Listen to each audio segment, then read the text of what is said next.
Item ಯಾವುದೇ ಇರಲಿ try ಮಾಡಿ ಆಚಿ ಚಿಕನ್ ಮಸಾಲಾ. ಬಾಗಲಕೋಟೆ ಮತ್ತು ದಾವಣಗೆರೆ ದಕ್ಷಿಣದಲ್ಲಿ ಚುನಾವಣೆ ಆಗ್ತಾ ಇದೆ.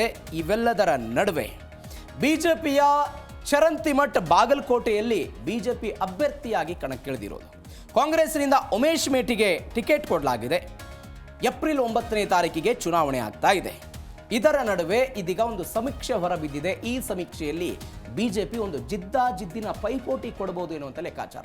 ಈ ವಿಚಾರಕ್ಕೆ ಸಂಬಂಧಪಟ್ಟಂತೆ ನಮ್ಮ ಪ್ರತಿನಿಧಿ ಒಂದು ವರದಿ ಕೊಟ್ಟಿದ್ದಾರೆ, ಬನ್ನಿ ನೋಡೋಣ.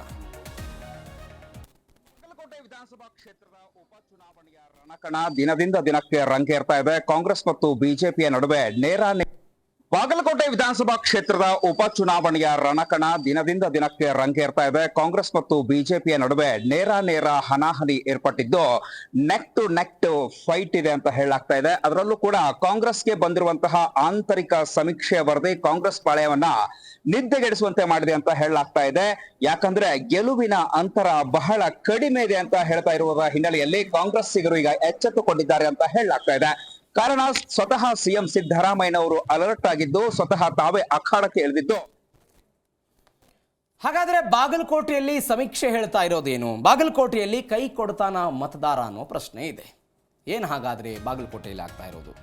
ಗೆಲುವಿನ ಅಂತರ ತೀರಾ ಕಡಿಮೆ ಇರುತ್ತೆ ಅಂತ ಸಮೀಕ್ಷೆ ಹೇಳ್ತಾ ಇರೋದು. ಯಾವ ಕಾರಣಕ್ಕಾಗಿ? HY ಮೇಟಿ ವರ್ಸಸ್ ವೀರಣ್ಣ ಚರಂತಿಮಠ್ ನಡುವೆ ಬಾಗಲಕೋಟೆ ವಿಧಾನಸಭಾ ಕ್ಷೇತ್ರದಲ್ಲಿ ಪೈಪೋಟಿ ಆಗ್ತಾ ಇತ್ತು. ಈ ಪೈಪೋಟಿಯ ನಡುವೆ HY ಮೇಟಿ ಅವರು ತೀರ್ಕೊಂಡ್ರು. ಅದಾದ ನಂತರ ಅವರ ಪುತ್ರ ಉಮೇಶ್ ಮೇಟಿಗೆ ಇದಕ್ಕೆ ಟಿಕೆಟ್ ಕೊಟ್ಟಿದ್ದಾರೆ. ಬಟ್ ಅಂತರ ಕಡಿಮೆ ಆಗಬಹುದು ಈ ಬಾರಿ ಅಂತ. ಬಿಜೆಪಿ ಮತ್ತು ಕಾಂಗ್ರೆಸ್ ನಡುವೆ ನೆಕ್ ಟು ನೆಕ್ ಫೈಟ್ ಇರುತ್ತೆ ಬಾಗಲಕೋಟೆಯಲ್ಲೇ ಇದೀಗ ಸಿದ್ದು ಆ್ಯಂಡ್ ಟೀಮ್ ಬೀಡ್ಬಿಟ್ಟಿರೋದು ನೋಡಿದ್ದೀವಿ. ಕಳೆದ ಬಾರಿ ಏನಾಗಿತ್ತು? ಕಾಂಗ್ರೆಸ್ನಿಂದ HY ಮೇಟಿ ಕಣದಲ್ಲಿದ್ದರು. ಇದರ ಜೊತೆಗೆ ವೀರಣ್ಣ ಚರಂತಿಮಠ್ ಅವರ ಸಹೋದರ ಮಲ್ಲಿಕಾರ್ಜುನ್ ಚರಂತಿಮಠ್ ಕೂಡ ಕಣದಲ್ಲಿದ್ದರು 2023ರ ವಿಧಾನಸಭಾ ಚುನಾವಣೆಯಲ್ಲಿ. ಆ ಸಮಯದಲ್ಲಿ HY ಮೇಟಿ 79,336 ಮತ ಪಡೆದುಕೊಂಡ್ರೆ ಚರಂತಿಮಠ್ 73,458 ಮತ ಪಡೆದಿದ್ರು. ಆ ಮುಖಾಂತರ 5,878 ಮತಗಳ ಮುಖಾಂತರ ಚರಂತಿಮಠ್ ಸೋಲು ಅನುಭವಿಸಿದ್ರು ಕೇವಲ 5,000ದಲ್ಲಿ. ಇದಕ್ಕೆ ಕಾರಣ ಅವರ ಸಹೋದರ ಮಲ್ಲಿಕಾರ್ಜುನ್ ಚರಂತಿಮಠ್ ಏನಿದ್ರು ಅವರು 10,000 ಮತಗಳನ್ನು ಪಡೆದುಕೊಂಡಿದ್ರು. ಅದು ದೊಡ್ಡ ಮಟ್ಟದ ಹಿನ್ನಡೆ ಬಿಜೆಪಿಗೆ ಆಗಿತ್ತು. ಈ ಬಾರಿ ಏನಾಗುತ್ತೆ ಅನ್ನುವಂಥ ಕುತೂಹಲ ಇದೆ.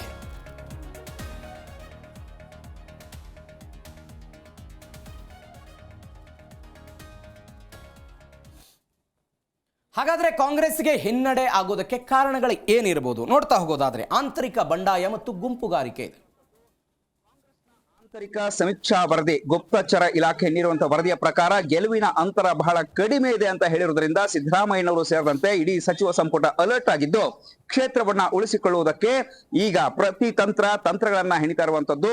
ಕಾರಣ ಕಾಂಗ್ರೆಸ್ ಪಕ್ಷದಲ್ಲಿ ಆಗಬಹುದಾದ ಒಳ ಹೊಡೆತಗಳಿಂದ ಎಲ್ಲಾದ್ರೂ ಸೋಲಾಗುತ್ತಾ ಎನ್ನುವ ಭೀತಿ ಒಂದ್ ಕಡೆ ಇರೋದ್ರಿಂದ ಕಳೆದ ಕೆಲವು ತಿಂಗಳುಗಳ ಹಿಂದೆ ನಡೆದಂತಹ ಛತ್ರಪತಿ ಶಿವಾಜಿ ಮಹಾರಾಜರ ಮೆರವಣಿಗೆ ಸಂದರ್ಭದಲ್ಲಿ ನಡೆದಂತಹ ಚಪ್ಪಲಿ ಮತ್ತು ಕಲ್ಲು ತೂರಾಟದ ಘಟನೆ ಈ ಒಂದು ಚುನಾವಣೆಯ ಮೇಲೆ ದೊಡ್ಡದಾದ ಪರಿಣಾಮ ಬೀರಬಹುದು ಅಂತ ಕೂಡ ಲೆಕ್ಕಾಚಾರ.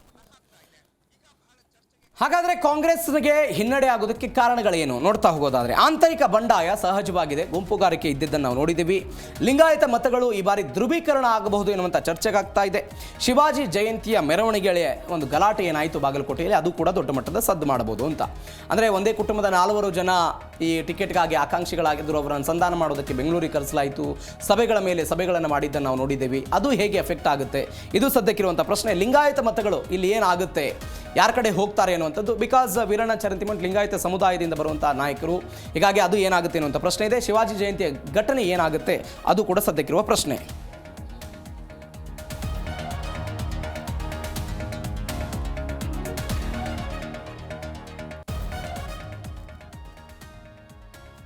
ಹೀಗಾಗಿ ಈ ಕಾಂಗ್ರೆಸ್ ಈ ಕ್ಷೇತ್ರವನ್ನು ಶತಾಯಗತಾಯವಾಗಿ ಗೆದ್ದೇ ಗೆಲ್ಲಬೇಕು ಅನ್ನುವಂತಹ ಅನಿವಾರ್ಯತೆ ಇಲ್ಲಿದೆ. ಹಾಗಾದರೆ ಮುಂದಿನ ತಂತ್ರ ಏನು ಕಾಂಗ್ರೆಸ್ನದ್ದು?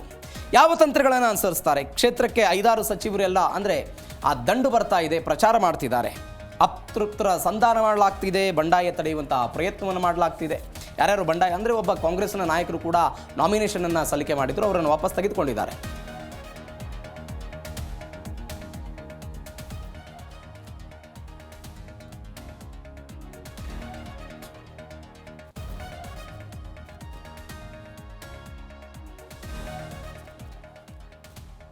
ಹಾಗಾದರೆ ಬಿಜೆಪಿಗೆ ಏನು ಪ್ಲಸ್ ಪಾಯಿಂಟ್ ಇದೆ?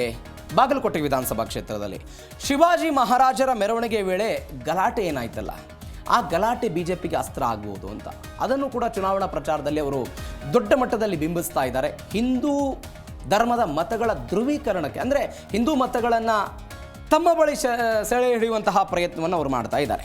ಮತ್ತೊಂದು ಕಡೆ ಪಂಚಮಸಾಲಿ ಲಿಂಗಾಯತ ಮತಗಳ ಕ್ರೋಢೀಕರಣಕ್ಕೂ ಕೂಡ ಅವರು ಮುಂದಾಗ್ತಾ ಇರೋದು. ಬಿಜೆಪಿಗೆ ಯತ್ನಾಳ್ ಗೇಮ್ ಚೇಂಜರ್ ಆಗ್ತಾರಾ ಅಂತ. ಯತ್ನಾಳ್ ಕೂಡ ಪಂಚಮಸಾಲಿ ಸಮುದಾಯದ ನಾಯಕರು, ಹಿಂದುತ್ವದ ಅಲೆ ಇದೆ, ಶ್ರೀರಾಮುಲು ಕೂಡ ಇರುವಂಥದ್ದು. ಈ ಹಿಂದೆ ಬಾಗಲಕೋಟೆಯಲ್ಲಿ ಇಂಥದ್ದೊಂದು ಘಟನೆ ಅಂತಂಥ ಸಂದರ್ಭದಲ್ಲಿ ಶಿವಾಜಿ ಮೆರವಣಿಗೆ ಸಮಯದಲ್ಲಿ ಕಲ್ಲು ತೂರಲಾಗಿತ್ತು, ಚಪ್ಪಲಿ ಎಸೆಯಲಾಗಿತ್ತು. ಎಲ್ಲವೂ ಆದ ನಂತರ ಅನೇಕ ಬಿಜೆಪಿ ನಾಯಕರೆಲ್ಲ ಹೋಗಿ ಅಲ್ಲಿ ಅದರ ವಿರುದ್ಧ ಮಾತನಾಡಿದ್ದನ್ನು ನಾವು ಗಮನಿಸಿದ್ದೀವಿ. ದೊಡ್ಡ ಮಟ್ಟದ ಸಮಾವೇಶವನ್ನು ಮಾಡಿದ್ದನ್ನು ನೋಡಿದ್ದೀವಿ. ಎಲ್ಲರೂ ಕೂಡ ಅದರ ಬಗ್ಗೆ ಮಾತನಾಡಿದ್ದಾರೆ. ಮತ್ತೊಂದು ಕಡೆ ಯತ್ನಾಳ್ ಅವರು ಕೂಡ ಬಂದು ಪ್ರಚಾರ ಮಾಡಿದ್ದು ಯುವಕರು ಮತ್ತು ಹಿಂದೂ ಸಂಘಟನೆಯವರು ಒಂದು ಬಿಜೆಪಿ ಕಡೆ ಬರಬಹುದು, ಹೆಚ್ಚು ಹೆಚ್ಚು ಮತ ಹಾಕಬಹುದು ಎನ್ನುವಂಥ ನಿರೀಕ್ಷೆ ಇದೆ.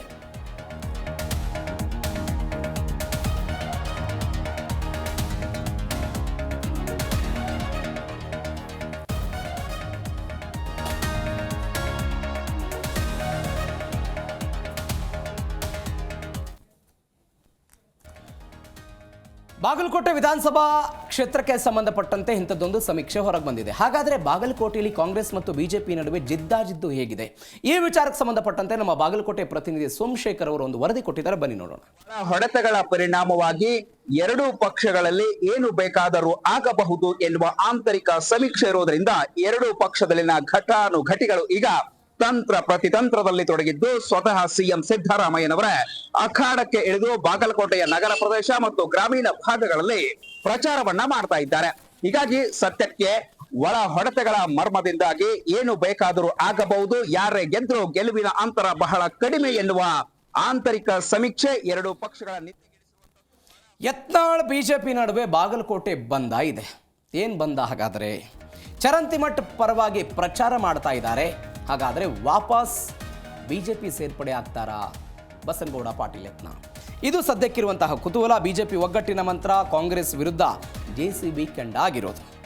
ಅಂದರೆ ಬಿಜೆಪಿ ನಾಯಕರು ಎಲ್ಲರೂ ಕೂಡ ಸೇರಿಕೊಂಡು ಕಾಂಗ್ರೆಸ್ ವಿರುದ್ಧ ವಾಕ್ಸಮರ ನಡೆಸ್ತಾ ಇದ್ದಾರೆ. ಲೋಕಸಭಾ ಚುನಾವಣೆ ಆದ ಅದಕ್ಕೆ ಅಂದರೆ ಬಸನಗೌಡ ಪಾಟೀಲ್ ಯತ್ನಾಳ್ ಅವರ ವಿರುದ್ಧ ಪಕ್ಷ ವಿರೋಧಿ ಅನ್ನುವಂಥ ಕಾರಣಕ್ಕಾಗಿ ಅವರನ್ನು ಉಚ್ಚಾಟನೆ ಮಾಡಲಾಯಿತು.